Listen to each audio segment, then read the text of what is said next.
Hey boys and girls, welcome to another super exciting, outrageous toy review. Today we are taking a look at the Uncanny X-Men Cyclops figure by Hasbro. This figure is to help celebrate Marvel's 80th year, and I love that this is a throwback to the vintage X-Men line that I grew up with as a kid. We're getting modern Marvel Legends figures in vintage Toy Biz style packaging, and it's great. There's even a call out to his laser light eyes because all those vintage Toy Biz figures had some sort of action feature. Flipping the card around to the back, we can see cross-sell art for Storm, Wolverine, Dazzler, Iceman, Cyclops, and Silver Samurai. I specifically went after Iceman and Cyclops because they actually came on this style packaging in this costume. They did eventually release a white/silver Storm figure, but to me this orange card back needs to be the black Storm costume.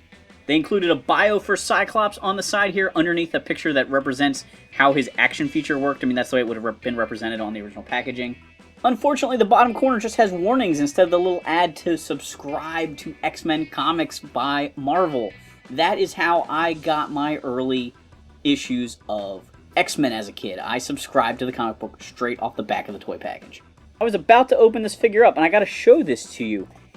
It is not a bubble glued to a card. It's actually, like, sealed inside somehow. This is very unusual. It does not look like you would be able to open these guys and save the card backs at all. I think they're going to get destroyed. Or maybe I can slip tape down here? Nope, I couldn't figure out a way of opening it up to keep the card back really nice. Here we've got Cyclops out of the package, and that white crisscross pattern over top of the blue is very striking.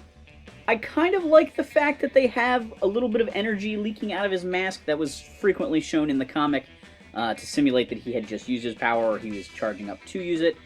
As an action figure, with that being permanently attached, I'm not 100% sure that I love it, just because now you can't ever have Cyclops just like, "Hey, what's up, Jean Grey?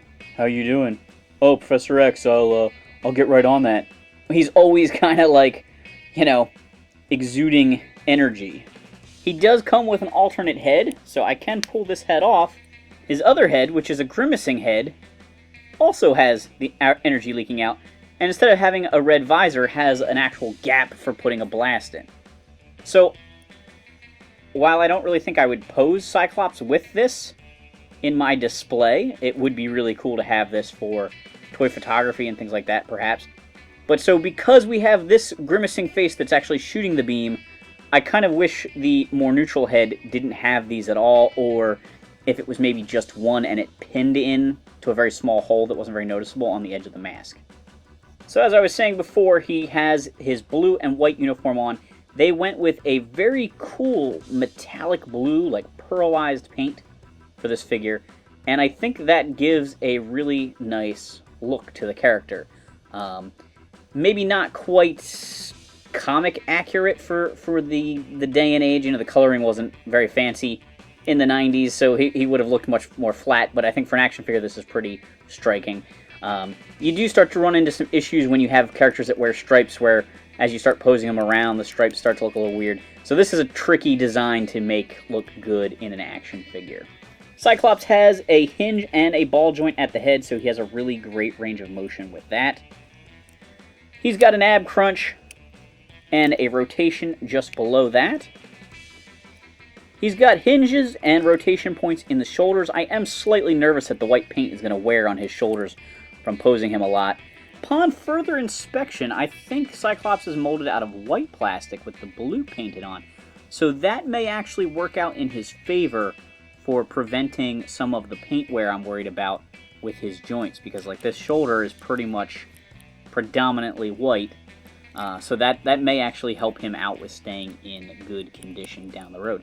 He does have a peg hole in his back. I don't really recall most Marvel Legend characters having that, but maybe this chest was used for somebody also that has something that plugs in there. He has a rotation at the upper arm there right below the shoulder. He's got a double jointed elbow for some really nice range of motion there.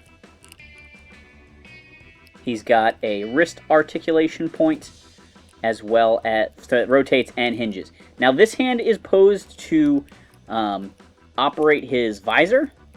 This does kind of indicate that he's left-handed, which I think is comic inaccurate, but that's what we'll have to go with. His other hand is a fist.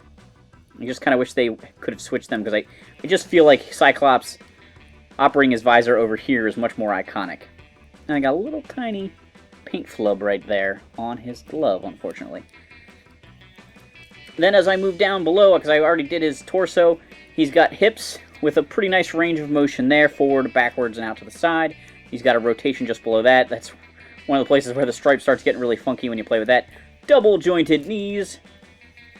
He has a boot cut rotation. He's got the perfect kind of boots with that folded over top there for doing that and hiding the articulation point. And then he's got a hinge and rockers in those ankles. Like all Marvel Legend figures, Cyclops has some really great posability. Look out, Brotherhood of Evil Mutants. It's Bring Your Child to Work Day at the X-Mansion. Here's the Toy Biz Cyclops based on the same costume. You can see he's got the flatter color. He also doesn't have like metallic gold for his visor. This figure, like I was mentioning, had the action feature where he would light up, but his batteries are long dead and not able to be replaced. The X-Men and Spider-Man characters are definitely my favorite Marvel Legends to collect. I think this Cyclops turned out pretty great, and I'm excited to check out some of the other figures from this 80th anniversary wave. Thanks for watching this super exciting, outrageous toy review. Make sure to like, subscribe, and check out our other videos.